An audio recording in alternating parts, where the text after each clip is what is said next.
श्रीमद् भगवत गीता के तृतीय अध्याय के 20वें श्लोक में भगवान कृष्ण अर्जुन को समझाते हैं कि आसक्ति से रहित होकर कर्म करने वाला मनुष्य परमात्मा को प्राप्त हो जाता है।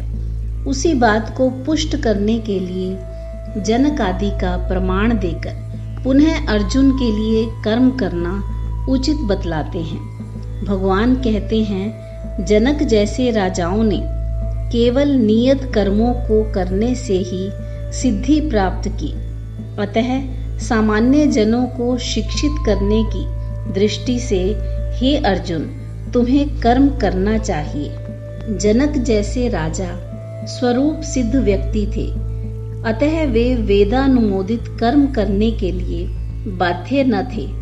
तो भी वे लोग सामान्य जनों के समक्ष आदर्श प्रस्तुत करने के उद्देश्य से सारे नियत कर्म किया करते थे।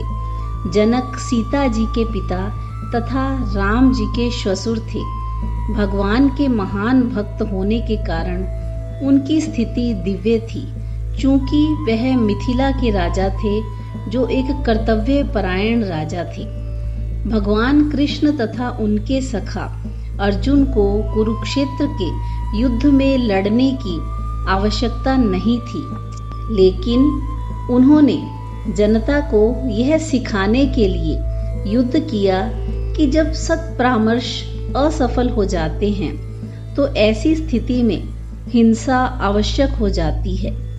कुरुक्षेत्र युद्ध के पूर्व युद्ध निवारण के लिए भगवान तक ने सारे प्रयास किए, किंतु दूसरा पक्ष लड़ने पर तुला था।